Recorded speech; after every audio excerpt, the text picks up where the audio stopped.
Bienvenue sur Africa 24 pour cette nouvelle édition du Non-Stop Info.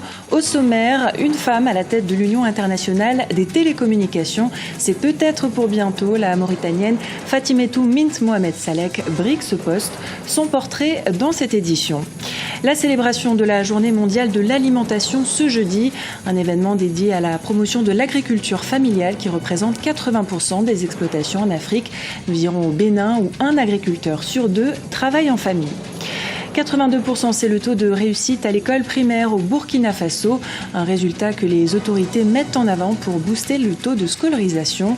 Une volonté politique atténuée par les syndicats d'enseignants qui demandent plus de temps. Nous débutons cette édition en Mauritanie où une femme se prépare à briguer le vice-secrétariat général de l'Union internationale des télécommunications. Elle s'appelle Fatimetou Mint Mohamed Salek et sa candidature est soutenue par plusieurs pays. Voici son portrait, il est signé par notre correspondant sur place, Mohamed Abdallahi Abé.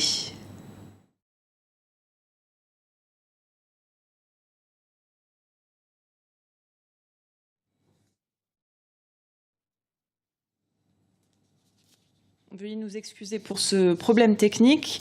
Nous reviendrons sur ce sujet dans notre prochaine édition.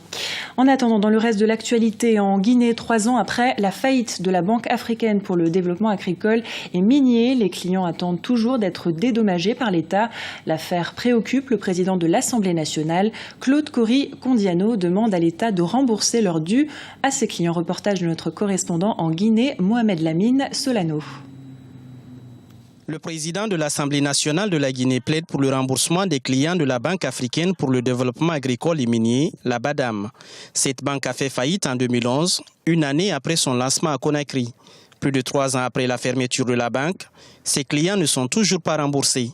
Une affaire prise très au sérieux par le président de l'Assemblée nationale. Le dossier de la BADAM est un dossier très sensible dans la mesure où ses implications économiques, sociales et politiques peuvent être dévastatrices pour les déposants et l'économie du pays, tout comme elles peuvent l'être sur le plan politique.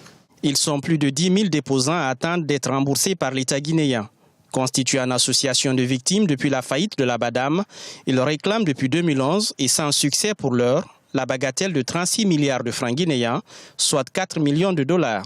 On se bat, c'est aussi dans l'intérêt supérieur de notre système financier et surtout que nous avons un taux de bancarisation qui est excessivement très faible en Guinée, qui est de l'ordre de 6 à 7%. C'est l'un des taux de bancarisation les plus faibles en Afrique. La Guinée ne dispose pas jusque-là de structures bancaires fortes à l'image de certains pays de la sous-région, ce qui affaiblit le système financier du pays.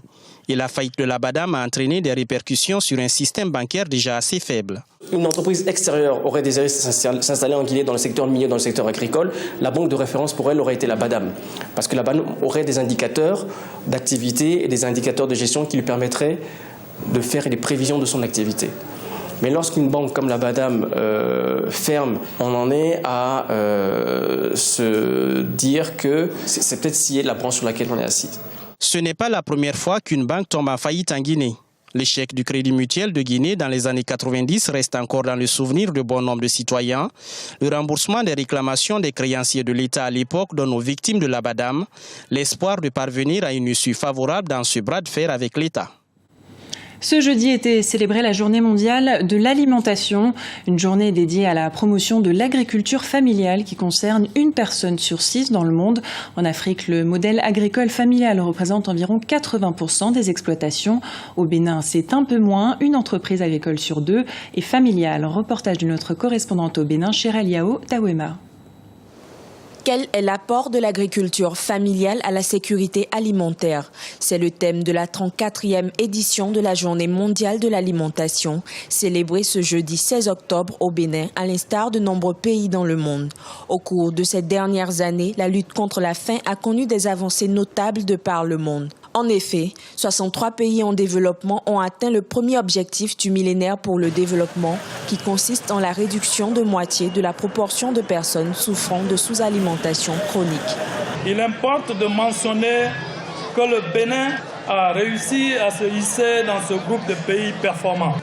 Le parcours de ces pays nous enseigne que si nous voulons gagner la guerre contre la faim, un engagement politique, une approche globale, la participation de l'ensemble de la société et l'agriculture familiale sont des éléments indispensables.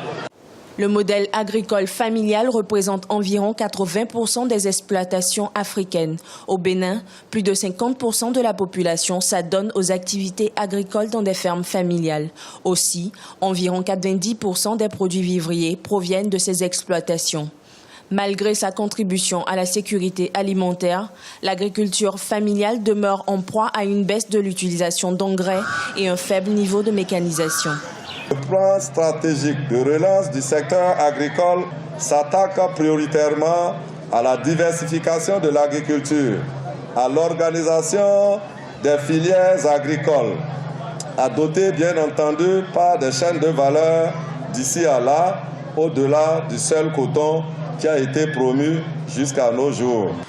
Lancé en 2010 au Bénin, le plan de relance du secteur agricole vise à identifier des filières porteuses de l'agriculture telles que l'ananas, l'anacarde, le karité entre autres et en assurer le financement. Modèle estimé pertinent, l'agriculture familiale est inscrite au cœur de ce programme afin de lutter contre la faim. À présent, zoom sur le secteur de l'éducation au Burkina Faso. Depuis 2007, l'école est obligatoire et gratuite pour tous les enfants. Ouagadougou souhaite booster son taux de scolarisation. Pour cela, les autorités s'appuient sur le fort taux de réussite à l'école primaire estimé à 82%. Mais les syndicats d'enseignants réclament un peu plus de temps. Explication de notre correspondant sur place, Wendiam Valentin Compaoré. En 2014, le Burkina Faso a enregistré un taux de succès de 82% au certificat d'études primaires. Le meilleur taux de réussite jusque-là enregistré à cet examen de toute l'histoire de l'éducation burkinabé. Un résultat qui fait suite à la mise en œuvre du continuum éducatif selon les autorités. En effet, ce système unit le préscolaire, le primaire et le post-primaire pour en constituer un seul cycle de 13 ans. Une méthode qui favorise la scolarisation de masse et de qualité. Avec le continuum, donc l'enfant a la possibilité de rester sur place pour poursuivre ses études et l'enfant, le parent même est beaucoup plus rassuré parce qu'en fait l'enfant n'est plus éloigné de lui, donc il a la possibilité de le suivre. Donc moi je pense qu'il faudrait effectivement que les gens quand même acceptent de regarder la réalité en face. Le continuum vraiment va aider donc, à résoudre plusieurs problèmes, ça va diminuer les charges des parents et ça va nous aider effectivement à gagner en efficacité et aussi à gagner en termes bien sûr de scolarisation. Si le syndicat des travailleurs de l'éducation loue ce programme qui boostera sans doute le taux de scolarisation, il lui reproche sa mise en œuvre. En effet, à la rentrée scolaire 2014-2015, c'est près de 3 millions d'élèves au primaire qui ont été intégrés à ce programme avec moins de 60 000 enseignants. Une situation que dénonce le syndicat, estimant son application précipitée. En début d'année, les directeurs de CG sont allés dans les directions régionales de l'enseignement secondaire donc pour voir à quel niveau ils peuvent bénéficier des subventions pour venir payer les vacataires. On leur a dit que les CG sont transférés au MENA. Quand ils sont allés au MENA, au niveau des directions nationales et provinciales de l'alphabétisation, de l'éducation nationale de l'alphabétisation, ils disent qu'ils n'ont aucune ressource, aucune information. Conséquence, les vacataires ont abandonné. Alors donc, tout ça, c'est des éléments qui montrent qu'effectivement, ce n'est pas dans la sérénité que certaines décisions ont été prises. Depuis 2007, l'école est gratuite et obligatoire au Burkina Faso pour les enfants de 3 à 16 ans.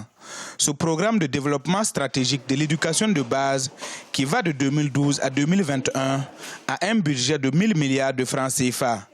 Pour combler ce manque de personnel, le gouvernement vient d'approuver sur mesure nouvelle un plan de recrutement de près de 8 000 enseignants du primaire.